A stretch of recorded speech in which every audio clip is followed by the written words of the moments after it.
During the next hour and a half, NBC and its affiliated independent stations will bring you a special Christmas Eve program conceived by the boys who are far from home this Christmas season and including a talk by the President of the United States. In order that we may bring it to you, the following programs have been canceled over many of these stations. Amos and Andy, who will have as their guest next week Edward G. Robinson, Bill Stern's Sports Newsreel, and Fred Waring in Pleasure Time.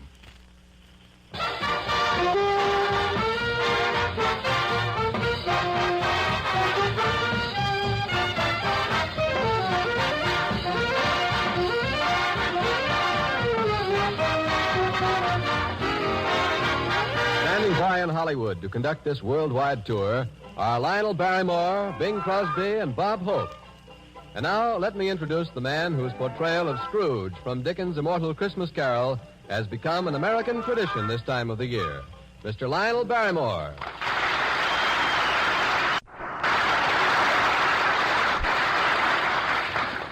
Well, this is Lionel Barrymore in Hollywood.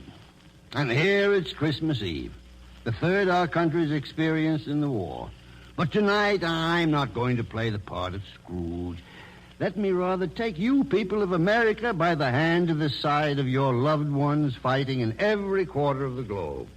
Our president and commander-in-chief is with us, too. He'll speak to our armed forces, and he has a word for us as well. We're going to Italy, North Africa, to New Guinea, Guadalcanal, New Caledonia. Yes, and for the first time on the radio, we'll take you to Munda. We'll visit China, where it already is Christmas. We'll go to India, Panama, and Alaska, Pearl Harbor, and some of our ships of the Navy. Yes, in this, our third year of war, we Americans are going to spend Christmas Eve at the fighting front of our men as they light up Christmas trees all over the world. Now, no program of this type would be complete without the presence of a certain young man. His name is synonymous with joy to the GIs.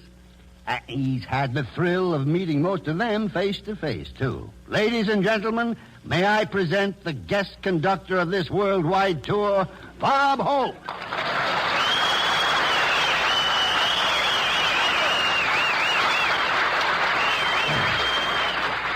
Thank you, relatives. How do you do, ladies and gentlemen?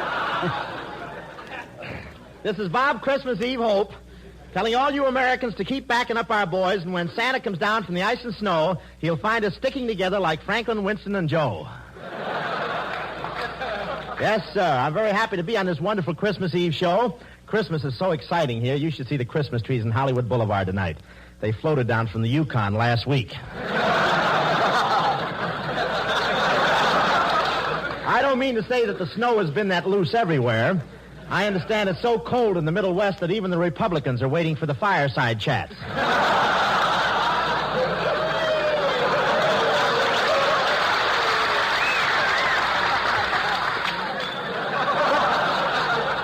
But Christmas spirit really prevails in Hollywood. All the boys in the service are visiting the canteen. You know what the Hollywood canteen is? That's the only place in the world where a private is happier with 1 star in his arms than he would be with 4 on his shoulder.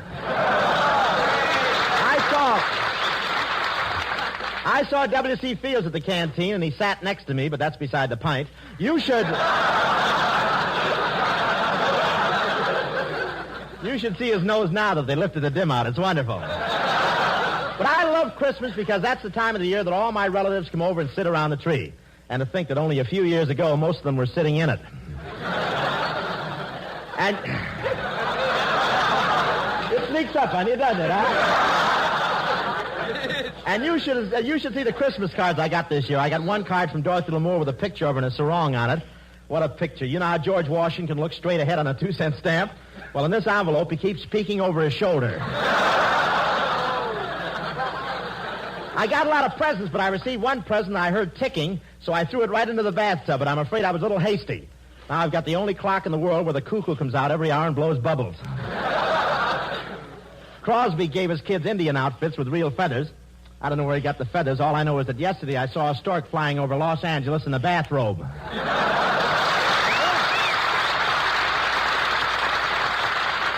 Thank you, men. And now for a visit with the men in North Africa. We go across the Atlantic and down the Mediterranean to Algiers. now after 3 o'clock on Christmas morning in Algiers. Less than 2 hours ago, the last soldier attended the midnight mass checked in his barracks. It's quiet now, but in this headquarters city, men and women are working. There are the truck drivers and railway engineers getting supplies up forward, the anti-aircraft gunners watching, the signal operators sending messages. In a few hours, another working day begins for everyone. But in spite of work and war, the generous spirit of Christmas is not forgotten. Hardly a barracks or company street is without its old-fashioned American Christmas tree, and hundreds of parties have been given by Army and Navy men for the children of North Africa. A typical one took place this afternoon at the Red Cross Club, where the men of the 12th Air Force Fighter Command entertained French war orphans. Here's one of the French-speaking Santas, Sergeant John Stewart of Sheffield, Alabama. Sergeant, did the youngsters enjoy themselves? You never saw 56 kids so happy and excited. They haven't had much in the past 2 years, and the Fighter Command has rather adopted them. We're going to give them their Christmas dinner tomorrow. What happened at the party? Well, there was French and American carol singing, a Mickey Mouse movie, and we gave each boy and girl his own big shopping basket full of woolen clothes, toys, candy, nuts, and fruit. The men in the Fighter Command had contributed money and their rations, and even Christmas food from home. Thank you, Sergeant Stewart. We in Africa are with you at home in spirit tonight. If Bing Crosby is around, tell him to wrap up a Christmas carol and put it under a Christmas tree for us. We return you to America. Glad to oblige, boys.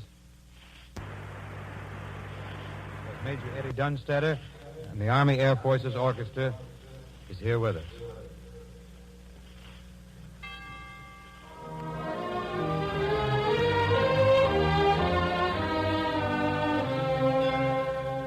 God rest ye merry gentlemen, let nothing you dismay. Remember Christ our Savior was born on Christmas Day to save us all from Satan's power when we were gone astray. Oh, tidings of comfort and joy, comfort and joy. Oh, tidings of comfort and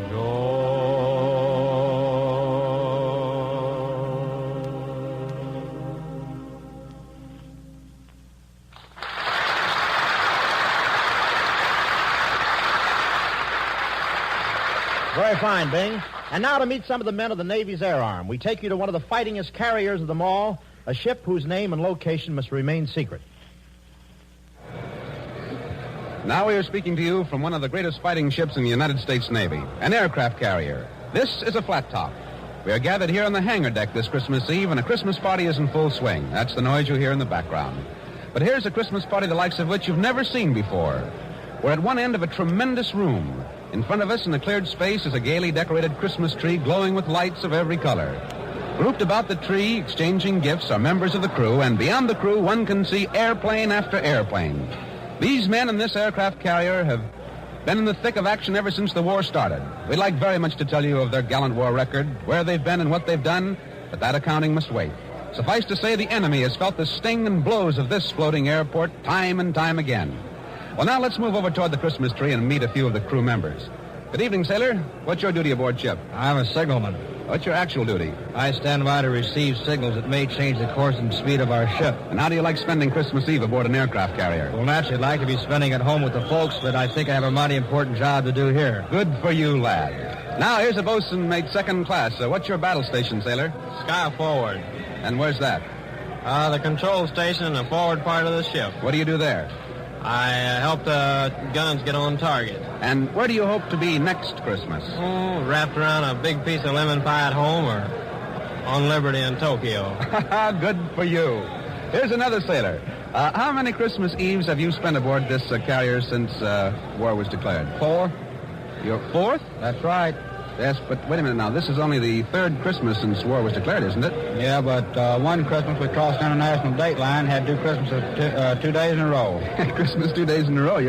You've had all sorts of Christmas celebrations. Are you looking forward to next Christmas? Sure am. I'm looking forward to be back in Tennessee. Boy, oh boy. I'll bet you'll be there, too. And now, men, may I have your attention, please? We are broadcasting a portion of our Christmas party all over the world. Would you like to shout your greetings to everyone listening in? Ah, that's grand. And now from this aircraft carrier to meet some of the boys in the Merchant Marine, we go to the Seamen's Church Institute.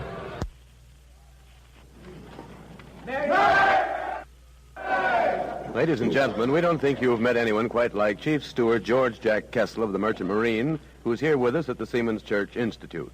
Chief Kessel was torpedoed in the Indian Ocean, spent 20 days in a life raft with 14 other survivors. Well, Chief, suppose you tell us about it. Well, when the ship was hit, I was below playing my mandolin. I ran up on deck and tossed the mandolin into my lifeboat. Then I went around, tried to scare up some food. But as it turned out later, the mandolin was almost as important. Important as food? Why was that? Well, we needed more than food and water to keep our courage up. So I'd start singing and playing all the old favorites at first. Then later, I started making up songs of my own about the boys in the boat, the folks at home, and the things we talked about mostly home. Well, tell us some of the titles. Well, I wrote Hats Off to the Merchant Marine, Heroes in Dungarees, Please Stay Out of My Dreams, I Haven't Forgotten the Thrill of Your Kiss, Let's Turn Back the Clock, and some others. Well, I've really heard your songs, and I think they're swell. But tell me, did they really help? Yes, sir, they sure helped a lot. 1 biscuit and 5 ounces of water a day isn't very much to go on for 20 days. Without those songs, the boys all felt that we couldn't have made it. Well, Chief, you're probably the only composer who ever wrote his songs in a life raft. And I'll bet no composer ever had a more appreciative audience. Well, I know this. Nobody, songwriter or not, ever sailed with finer men than I've lived and worked with in the Merchant Marine for the last 15 years. And you can bet this. We'll keep them sailing until we win. Well, thanks, Chief Steward George Jack Kessel, who turned back death at sea with a song. And now, friends, one of the outfits sharing in the credit of winning the Battle of the Atlantic is the United States Coast Guard. So, for a Christmas Eve visit to these boys, we take you aboard a Coast Guard cutter. Here we are aboard a Coast Guard cutter. After taking a peek at his face, I'm willing to lay 6 to 5 he doesn't even make the arch. But he finally gets there with everybody laughing and clapping their hands, and the preacher comes forward, and Dave the Dude looks happy and never seen him look before in his life as they all get together under the arch of flowers. Well, all of a sudden there is a terrific racket at the front door of the Woodcock Inn. And in comes a doll about 4 feet high and 5 feet wide. In fact, I never see such a wide doll. She looks all hammered down. Her face is almost as wide as her shoulders, and she makes me think of a great, big, full moon. She comes in bounding in like, and I can see that she's all trained up about something. As she bounces in, I hear a gurgle. And I look around, and I see Walter Winchester slumping down to the floor, almost dragging Miss Billy Perry with him. Well, the wide doll walks right up to the bunch under the arch and says in a large, bass voice, "Which one of you is Dave the Dude?" "I'm Dave the Dude," says Dave the Dude, stepping up. "What do you mean by busting in here like a walrus and gumming up our wedding?" "Oh, so you're the guy who kidnaps my ever-loving husband to marry him off to this little red-headed pancake here, are you?" The wide doll says all of that, and at the same time looking at Dave the Dude, but at the same time pointing at Miss Billy Perry. Well, now, calling Miss Billy Perry a pancake to Dave the Dude is a very serious proposition, and Dave the Dude gets very angry.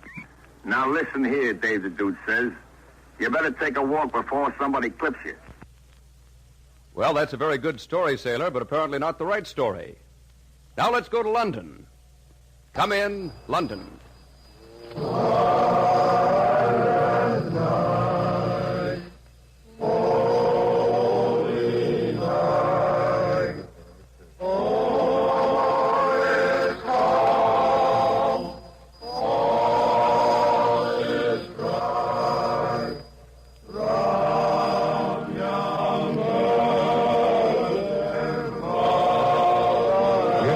From a hangar at an 8th Air Force Liberator station somewhere in England.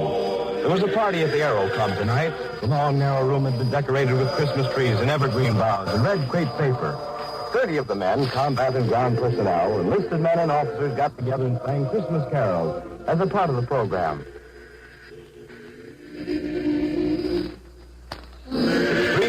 the European theater of operations. The night is silent, but this Liberator base never sleeps, even on Christmas Eve. By air, the enemy is only a few minutes away. The men who are safeguarding the present and those who are preparing for the future are hard at work.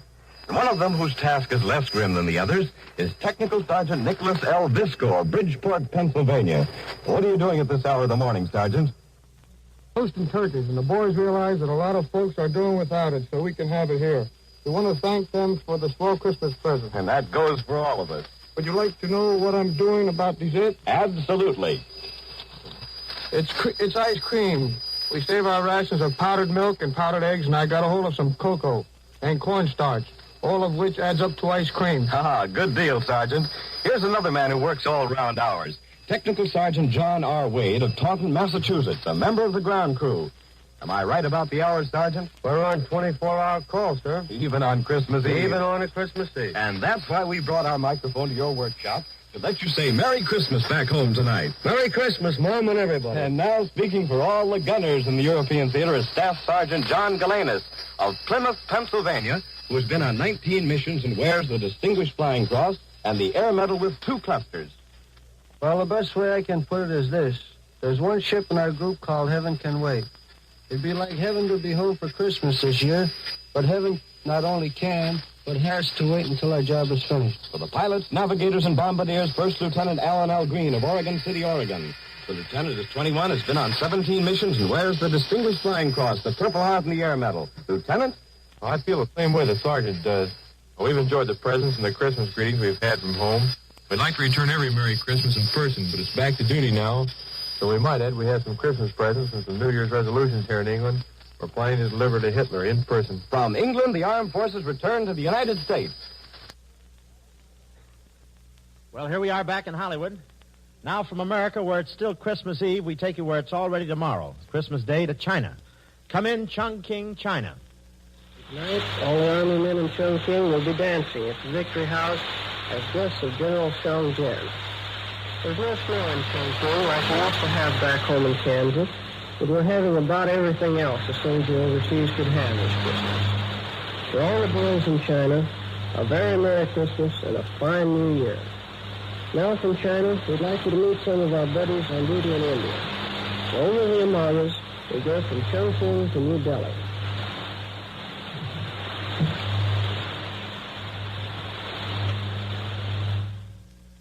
Those boys out there in India evidently can't hear me, but they're definitely on our Christmas list, and we've got a long one tonight. So suppose we try to bring in those fighting Marines at Guadalcanal. And if everything works all right, we will take you to Munda and Guadalcanal.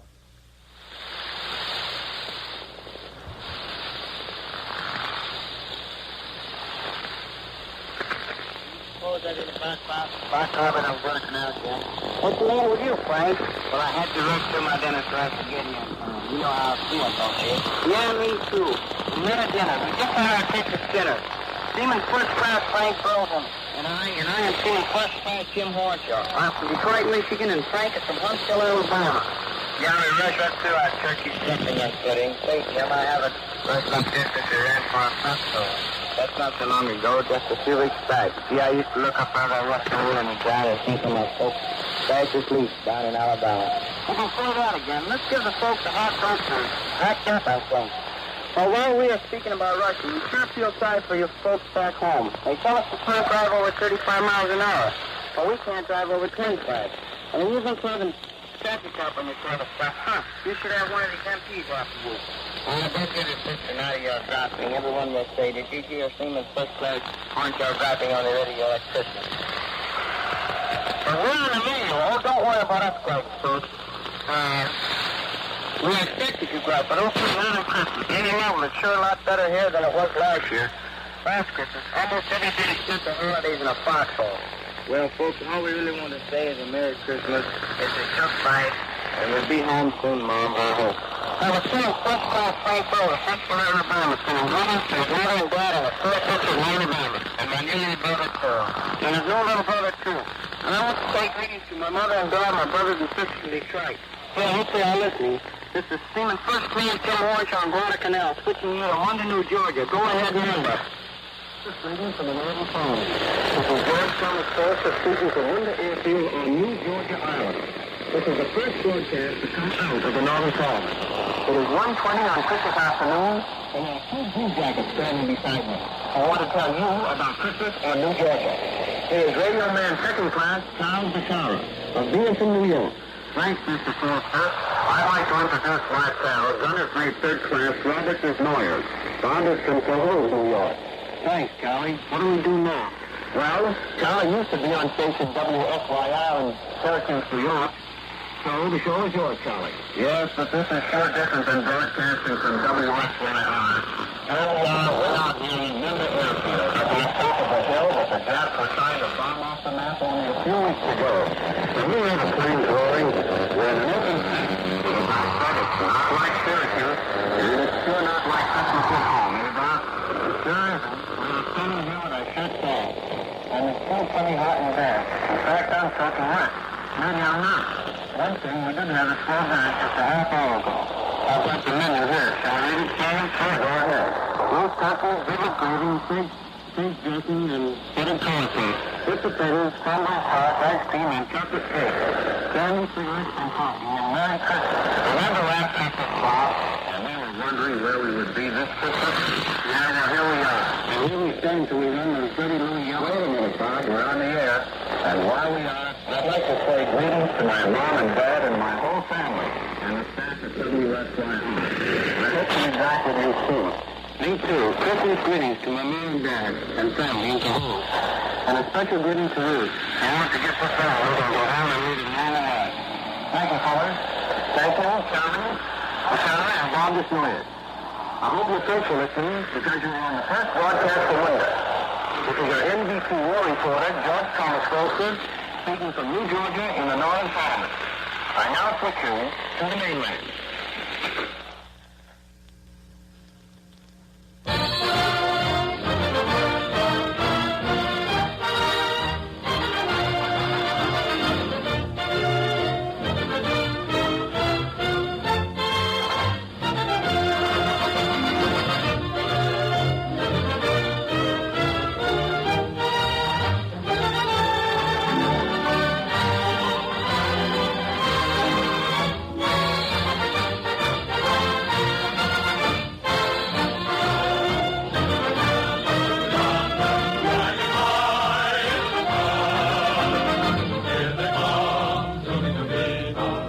This is Christmas Eve at the Front, the Christmas program spontaneously suggested by American servicemen all over the world to show the folks at home how Christmas is being spent on the fronts of this global war. This program is being presented by the four major networks. We pause briefly for station identification. Out in the Pacific, our boys have given a mighty good account of themselves, and some of them are spending this Christmas in the hospital. So, for a visit with the wounded in New Caledonia, we take you to Noumea.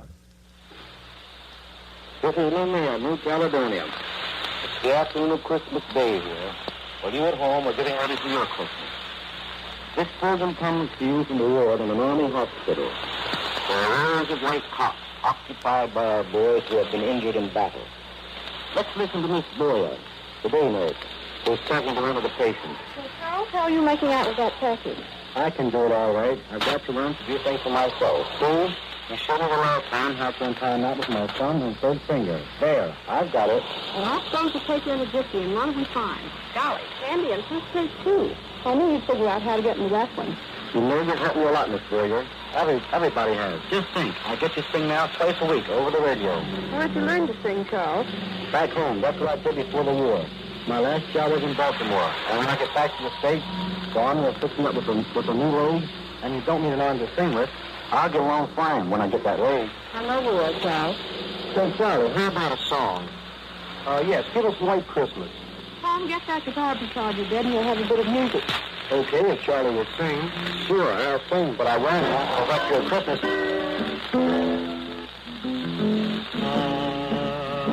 I'm dreaming of a white Christmas, just like the ones I used to know, where the peacocks. Now, while Charles sings, I'm sure our listeners would like to know more about him. So I'm going to ask Colonel Stewart, chief surgeon of the hospital, to tell us about the story. Charlie's full name is Private First Class Charles E. Oates, whose home is at 1507 Grace Street, Baltimore, Maryland. He was 26 years old and was injured on Guadalcanal last January 16th when a shell killed his buddy. It was necessary to amputate his left arm and right leg. He was in a critical condition for some months. At first, he didn't have to arm, but now he always starts working someone else. He sings for the boys here in the hospital, and twice a week he goes out in his wheelchair and sings a 15-minute program over the radio. I understand, Colonel. He received many gloves to transfuse. Yes, Charlie has 31 transfusions in all. A record for the hospital, perhaps it's a record anywhere. Thank you, Colonel Stewart. Like countless other Americans, Charlie Oates has what it takes to win this war. He and his buddies have fought the Japs for 2 years. Given out this Christmas, tomorrow around, we're going to make it possible for us overseas to return home and attend the Christmas tree of the country. So from this hospital world in New York, Miss Caledonia, we send a Merry Christmas. Merry Christmas! And now back to the United States. Up in the windswept Aleutians, the boys are huddled around their stoves talking things over. So let's go to the land of snow and reindeers, to Alaska. A little test from Palestine now.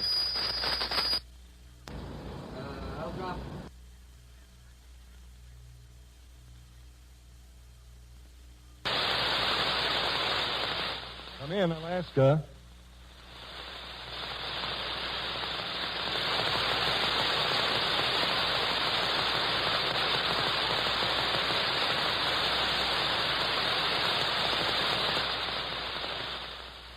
Say, Bing, we're having a little trouble getting Alaska, so step into my office, please. Is that what you meant? You look fine tonight. You look well. You look grand. Like my tent? Isn't that a wonderful thing? What button do you push to get KECA? What are you doing? That's the wrong network. We're on KFI. Sorry, John. Do you like this little suit I have on? Yes, looks something like an unmade bed. Look who's talking. Are those your pants or are you dancing with somebody? Bing, this is a little suit. It's a little suit I had made for me in Pittsburgh. Where were you at the time? I was...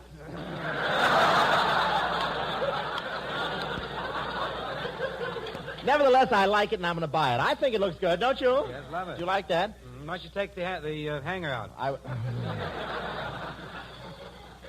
Say, listen, I must tell you one thing while we're waiting for Alaska to come in. Yes. Are you there, Alaska? You know, while I was over in Africa, that when the man puts his nose, that means we're right there. If he holds it, look out. Look, I want to tell you. Ernest Hemingway told me to thank you. He did? For what? While I was over in Africa, I met Hemingway, and he told me to thank you. Nice to hear. For what? Why well, he saw your horses running, and he got the idea for whom the bell tolls.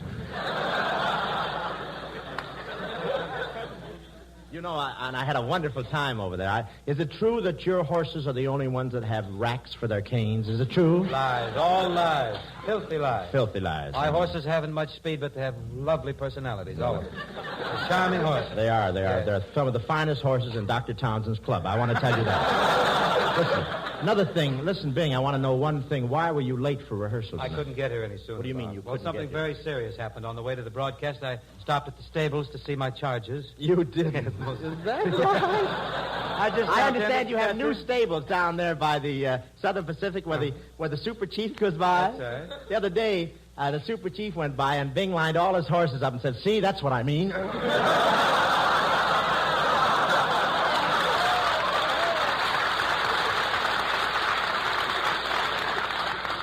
Say, but Bing. What?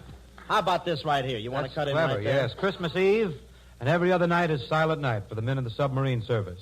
But tonight they break their silence to join us around the Christmas tree as we take you aboard a United States submarine. I can use you. Come in at 9. I am an electrician mate, first class, aboard a fleet submarine.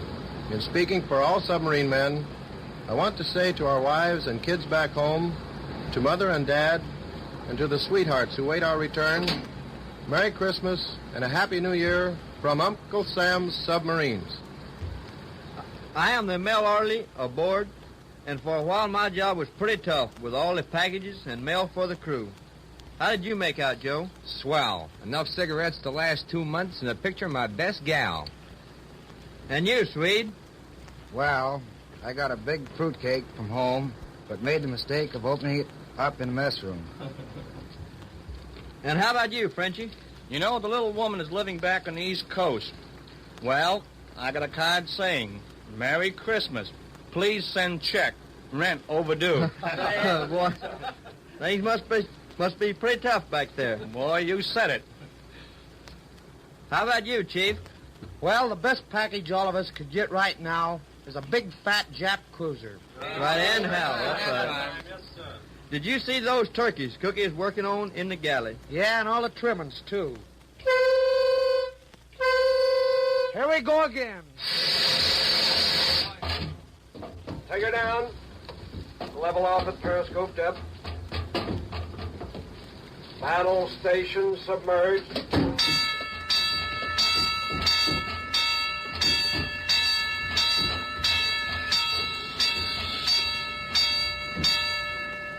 Hey, Doc, what'd you see up there? Boy, it's a big, fat Jap cruiser dead ahead. We in the Navy are mighty proud of what our buddies in the Marines and the Army have been doing in the Southwest Pacific. So from this submarine, let us go across the Pacific to New Guinea. Come in, New Guinea.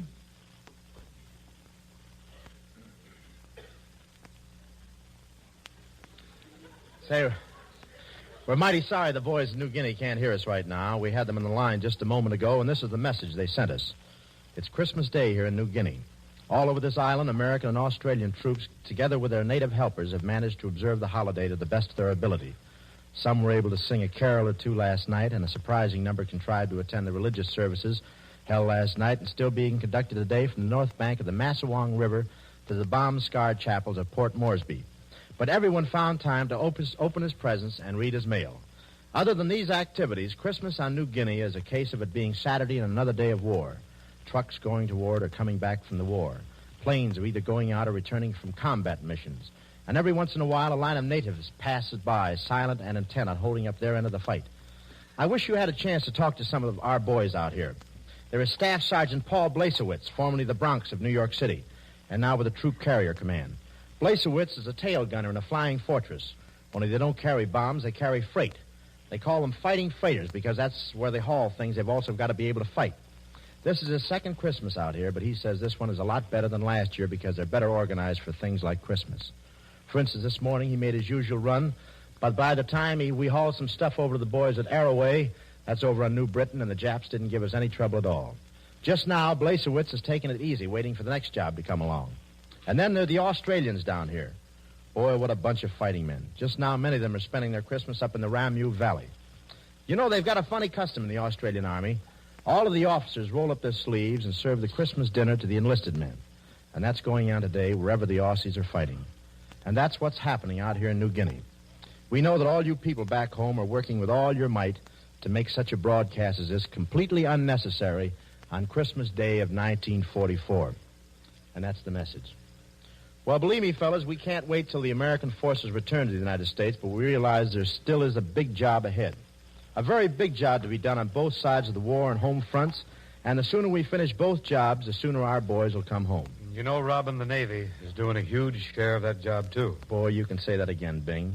Let's cut in on Christmas Eve doings on one of Uncle Sam's mighty battle wagons. To greet the holy night that gave the world its Christmas rose, its King of love and light. This is Christmas Eve with the Blue Jackets aboard a United States battleship. Listen while Blue Jacket McMillan, Seaman First Class, is singing Jesu Bambino for the ship's crew.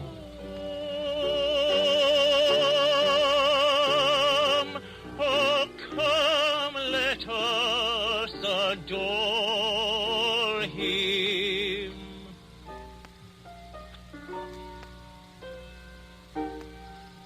Let us adore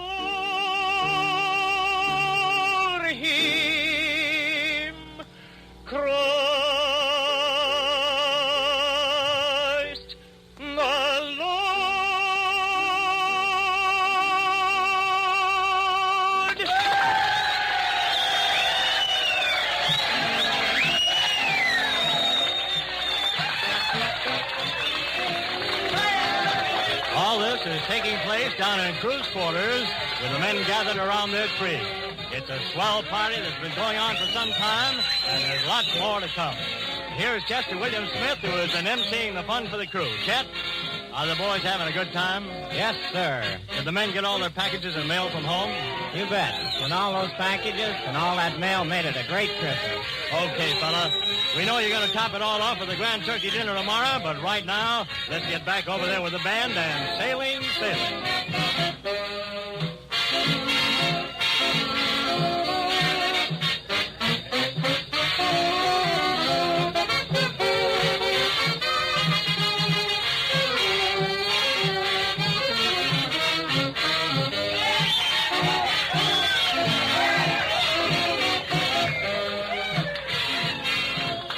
From this big battle wagon, we take you to the boys guarding our lifeline on the big ditch at Panama.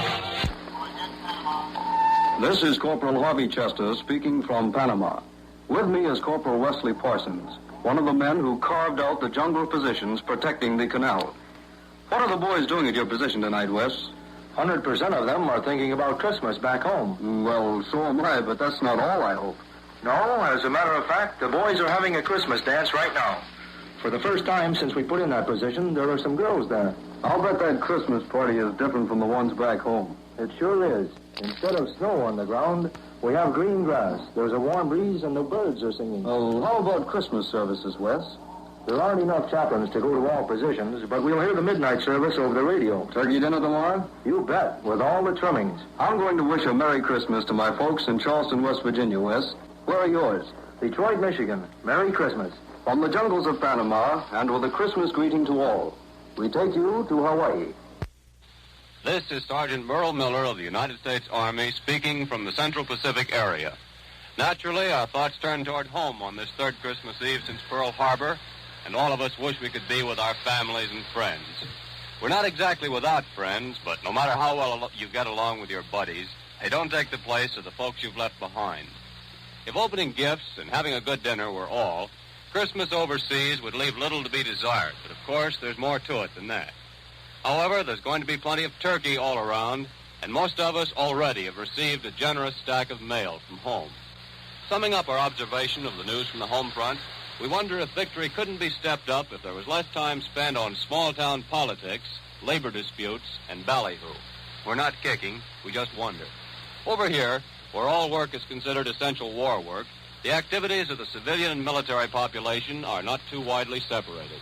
We still have a 10 o'clock curfew and blackout and early closing hours in town. Taking everything into consideration, we're pretty well off. That was Sergeant Merle Miller, Bureau Chief of Yanks Pacific Edition. Standing by at a vantage point overlooking Pearl Harbor is Marine Private First Class Harry A. Jackson. This 19-year-old Marine from Pitchfork, Wyoming, was in the first wave that stormed the beaches of Tarawa in the Gilberts. Come in, Private Jackson.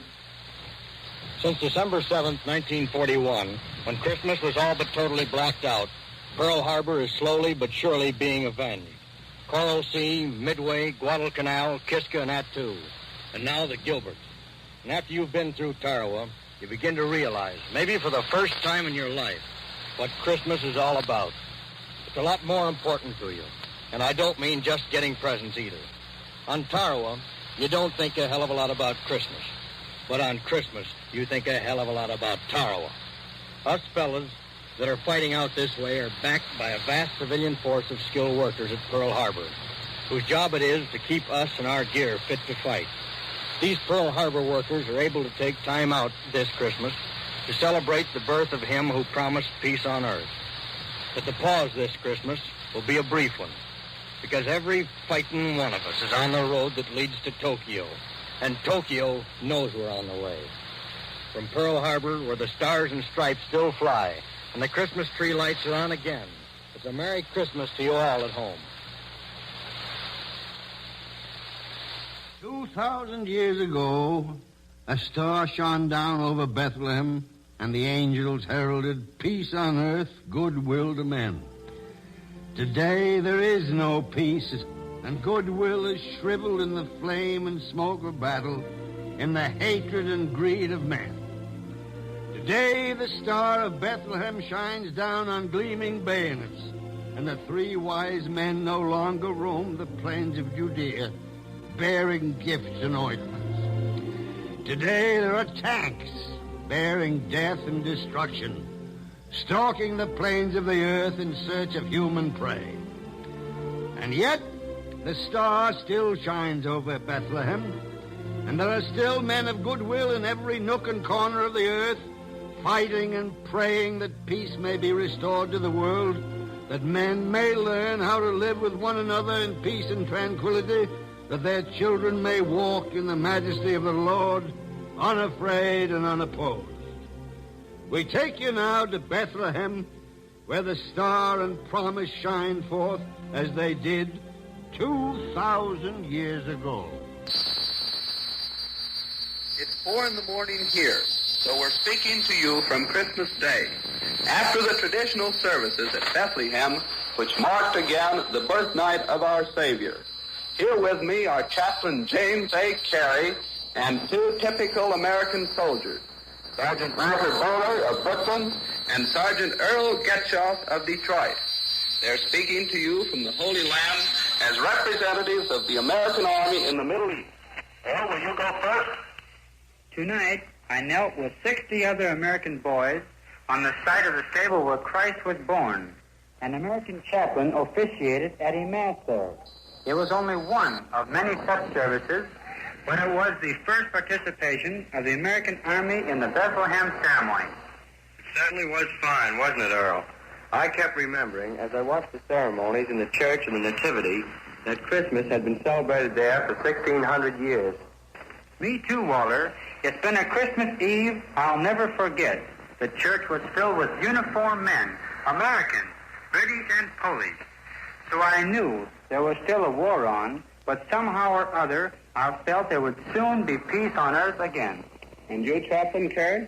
My only viewpoint now springs from my job as Chief of Middle East Chaplain. I want to tell all you people back home that some of your boys have had a very fine experience. It seems to me that they will be finer men and finer Americans for having made this pilgrimage to the birthplace of our Lord. And now, as the Star of Bethlehem shines down, the Middle East Armed Forces return you to the United States.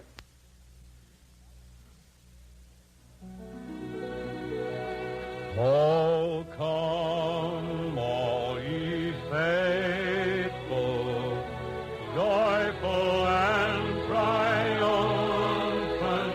Oh, come ye to Bethlehem.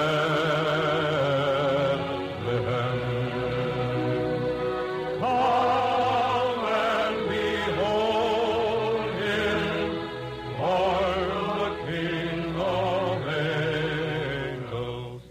Oh, come, let us adore him.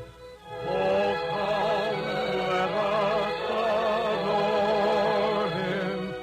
Oh, come, let us adore him. Christ the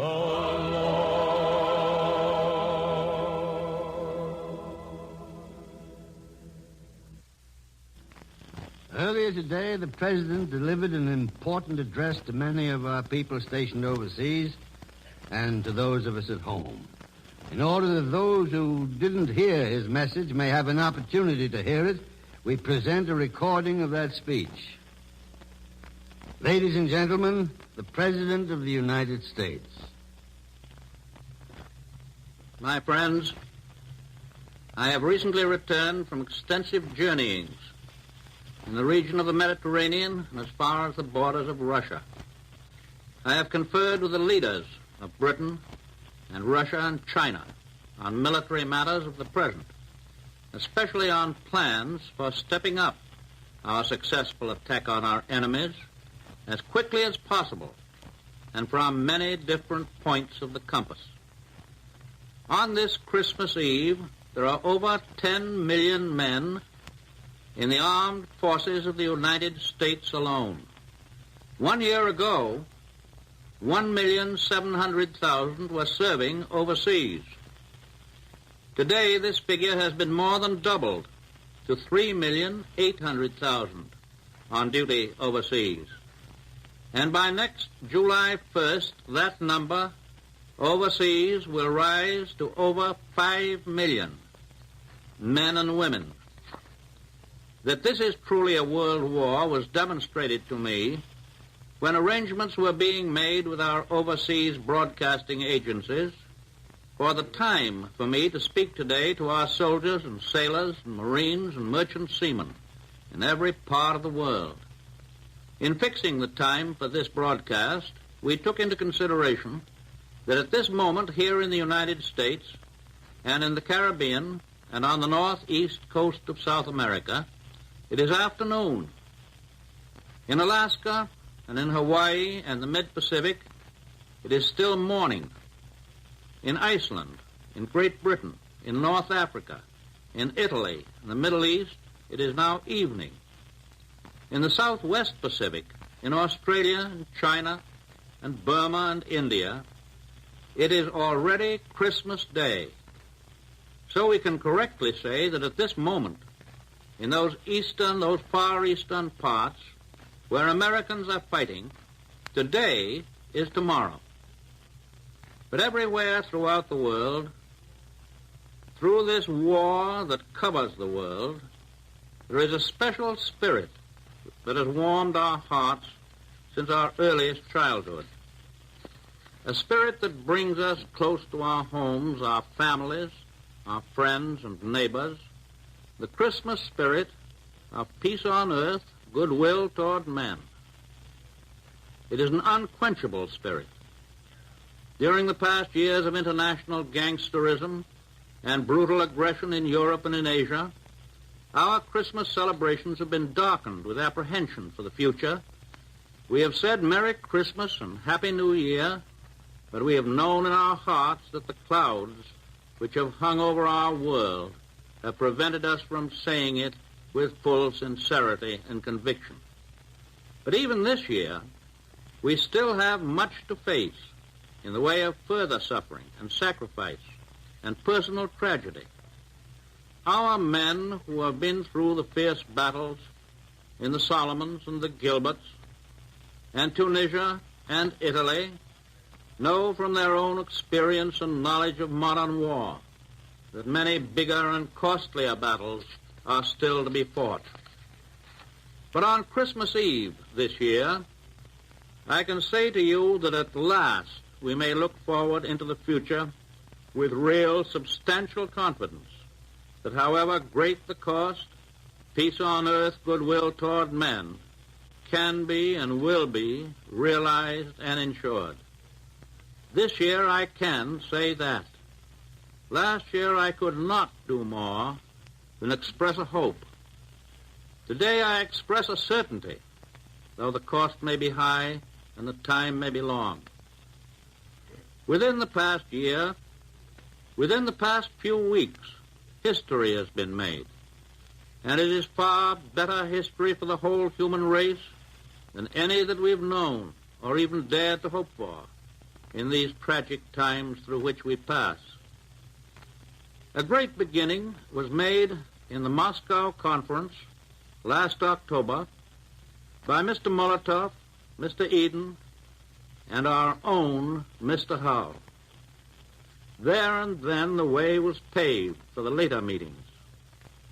At Cairo and Tehran, we devoted ourselves not only to military matters, we devoted ourselves also to consideration of the future, to plans for the kind of world which alone can justify all the sacrifices of this war.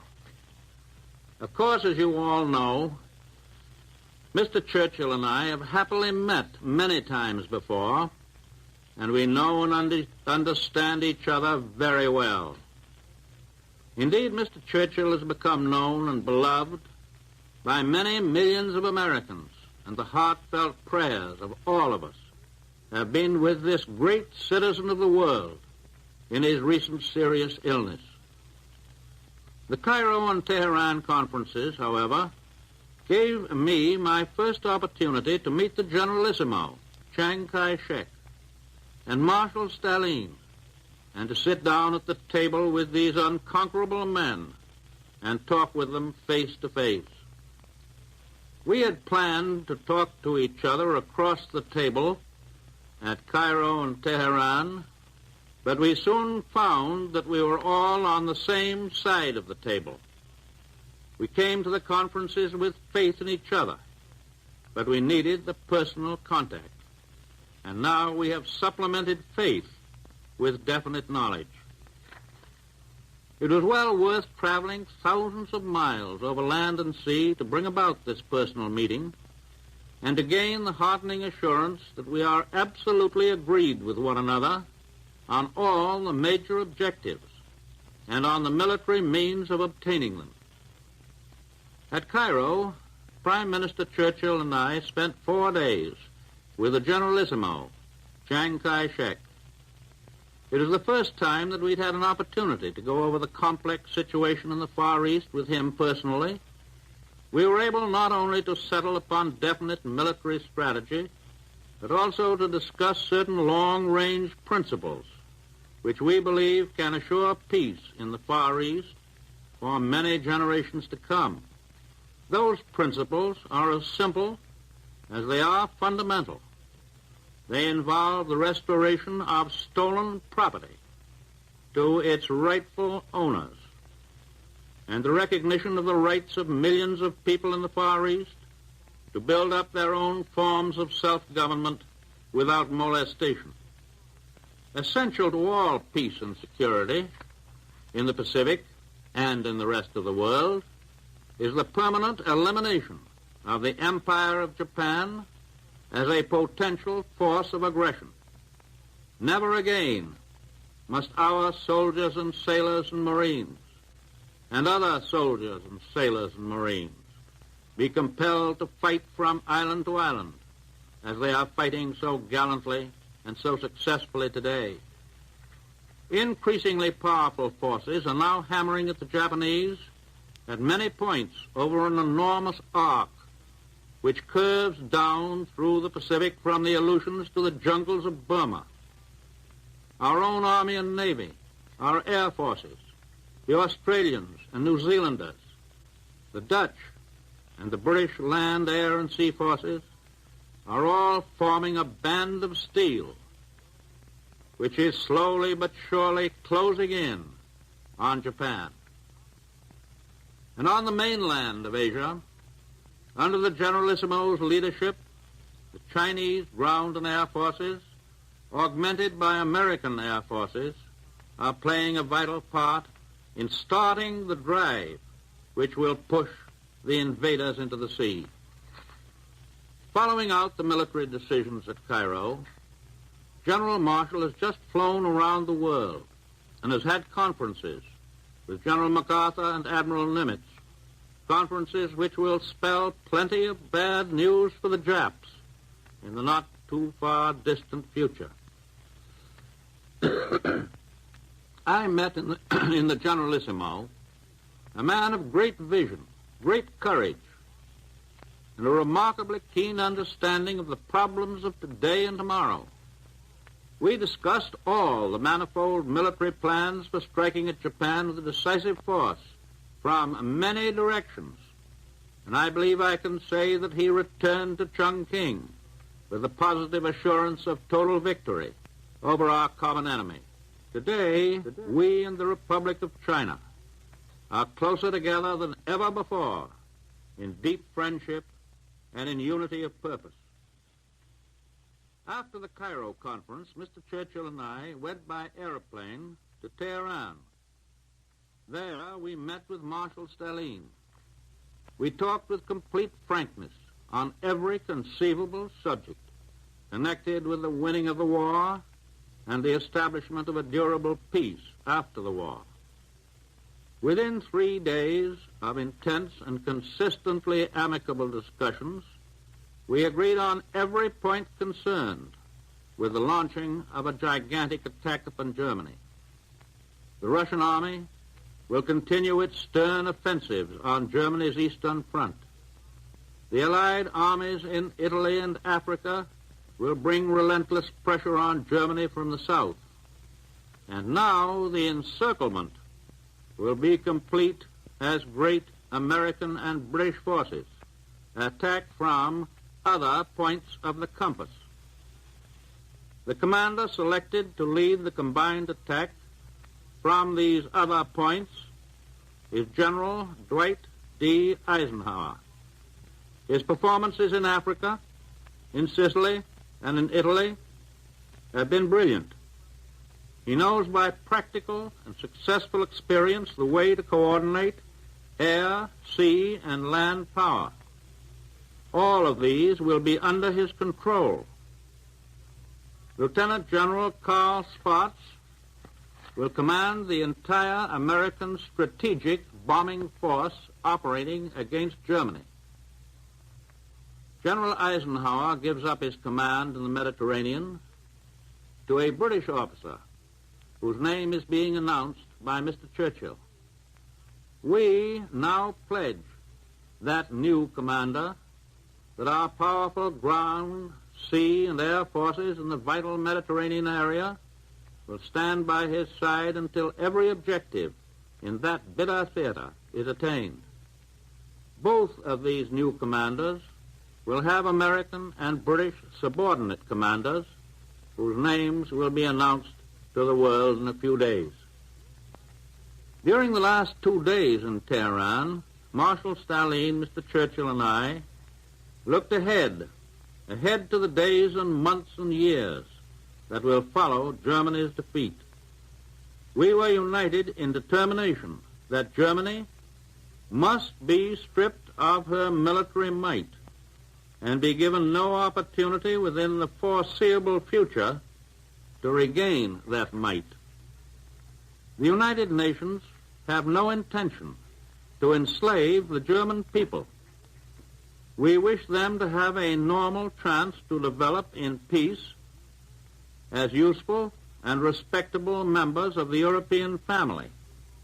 But we most certainly emphasize that word respectable, for we intend to rid them once and for all of Nazism and Prussian militarism and the fantastic and disastrous notion that they constitute the master race. We did discuss international relationships from the point of view of big, broad objectives rather than details.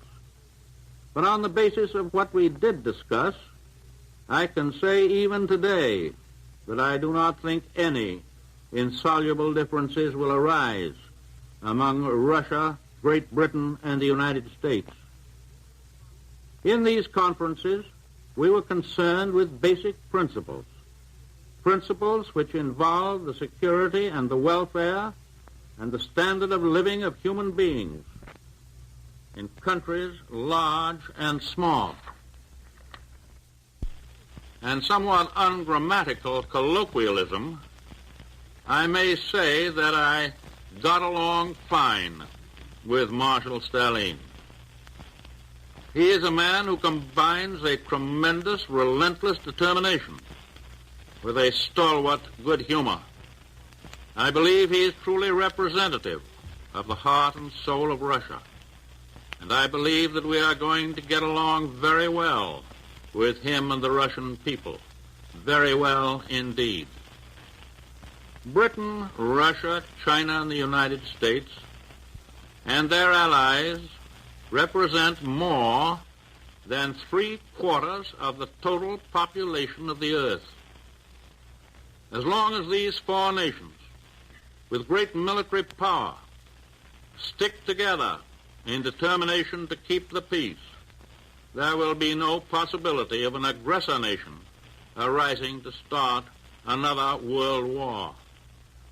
But those four powers must be united with and cooperate with the freedom-loving peoples of Europe and Asia and Africa and the Americas. The rights of every nation, large or small, must be respected and guarded as jealously as are the rights of every individual within our own republic. The doctrine that the strong shall dominate the weak is the doctrine of our enemies, and we reject it. But at the same time, we're agreed that if force is necessary to keep international peace, international force will be applied for as long as it may be necessary. It has been our steady policy, and it is certainly a common sense policy, that the right of each nation to freedom must be measured by the willingness of that nation to fight for freedom. And today we salute our unseen allies in occupied countries, the underground resistance groups and the armies of liberation. They will provide potent forces against our enemies when the day of the counter-invasion comes. Through the development of science, the world has become so much smaller that we have had to discard the geographical yardsticks of the past. For instance, through our early history, the Atlantic and Pacific Oceans were believed to be walls of safety for the United States.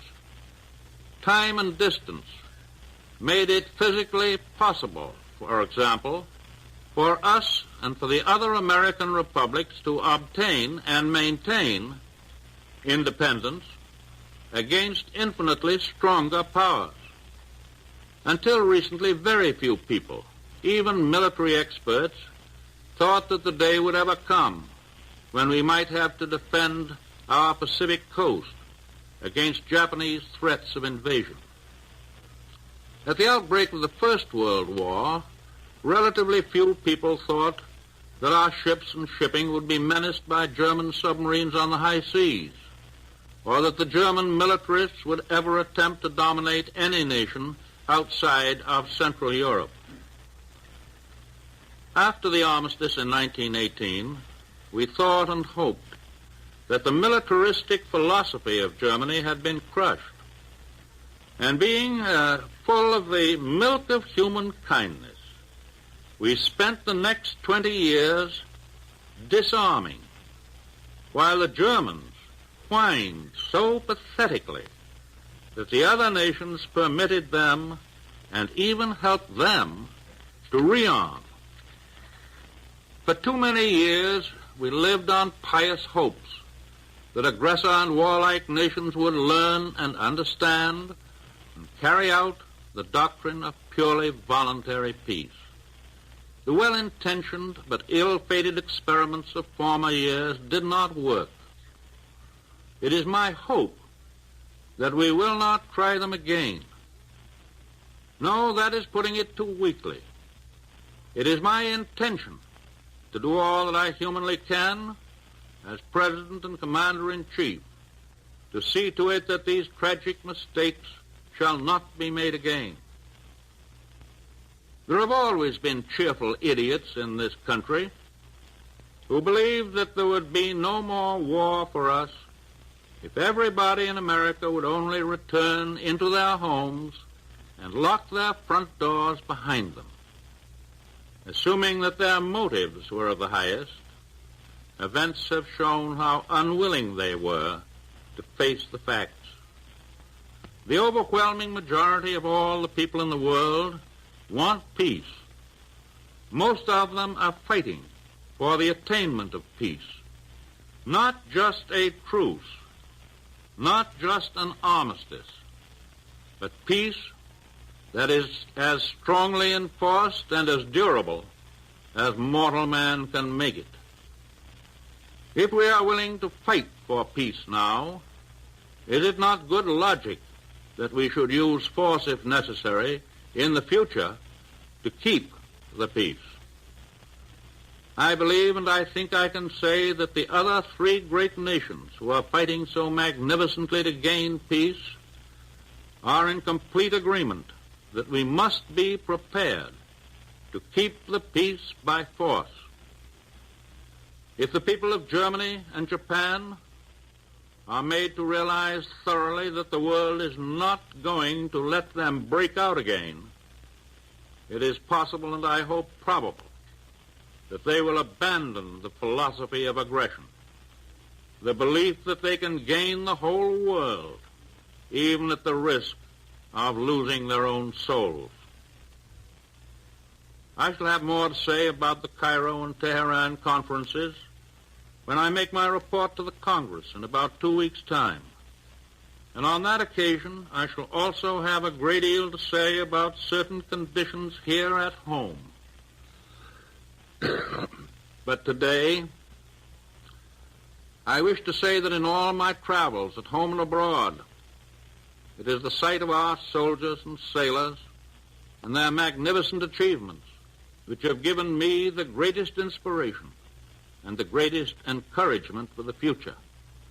To the members of our armed forces, to their wives, mothers, and fathers, I want to affirm the great faith and confidence that we have in General Marshall and Admiral King, who direct all of our armed might throughout the world. Upon them falls the responsibility of planning the strategy, of determining where and when we shall fight. Both of these men have already gained high places in American history, places which will record in that history many evidences of their military genius that cannot be published today. Some of our men overseas are now spending their third Christmas far from home. To them and to all others overseas, or soon to go overseas, I can give assurance that it is the purpose of their government to win this war and to bring them home at the earliest possible time. And we here in the United States had better be sure that when our soldiers and sailors do come home, they will find an America in which they are given full opportunities for education and rehabilitation and social security and employment and business enterprise under the free American system, and that they will find a government which, by their votes as American citizens, they have had a full share in electing. The American people have had every reason to know that this is a tough and destructive war. On my trip abroad, I talked with many military men who had faced our enemies in the field. These hard-headed realists testify to the strength and skill and resourcefulness of the enemy generals and men whom we must beat before final victory is won. The war is now reaching the stage where we shall all have to look forward to large casualty lists, dead, wounded, and missing. War entails just that. There is no easy road to victory, and the end is not yet in sight. I have been back only for a week. It is fair that I should tell you my impression. I think I see a tendency in some of our people here to assume a quick ending of the war. The war and the result means false reasoning. I think I discern an effort to resume or even encourage an outbreak of partisan thinking and talking. I hope I am wrong, for surely our first and most foremost tasks are all concerned with winning the war and winning a just peace that will last for generations. The massive offensives which are in the making, both in Europe and the Far East, will require every ounce of energy and fortitude that we and our allies can summon on the fighting fronts and in all the workshops at home. As I have said before, you cannot order up a great attack on a Monday and demand that it be delivered on Saturday. Less than a month ago, I flew in a big Army transport plane over the little town of Bethlehem in Palestine. Tonight on Christmas Eve, all men and women everywhere who love Christmas are thinking of that ancient town and of the star of faith that shone there more than 19 centuries ago. American boys are fighting today in snow-covered mountains, in malarial jungles, on blazing deserts. They are fighting on the far stretches of the sea and above the clouds, fighting the thing for which they struggle. I think is best symbolized by the message that came out of Bethlehem. On behalf of the American people, your own people, I send this Christmas message to you who are in our armed forces. In our hearts are prayers for you and for all your comrades in arms who fight to rid the world of evil. We ask God's blessing upon you, upon your fathers and mothers and wives and children, all your loved ones at home. We ask that the comfort of God's grace shall be granted to those who are sick and wounded, and to those who are prisoners of war in the hands of the enemy, waiting for the day when they will again be free. And we ask that God receive and cherish those who have given their lives, and that he keep them in honor and in the grateful memory of their countrymen forever. God bless all of you who fight our battles on this Christmas Eve. God bless us all. Keep us strong in our faith that we fight for a better day for humankind, here and everywhere. You have just heard the voice of the President of the United States. Ladies and gentlemen, our national anthem.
This concludes the special Christmas Eve program conceived by the boys who are far from home this Christmas season. They wanted their loved ones to know how they were observing this day away from home.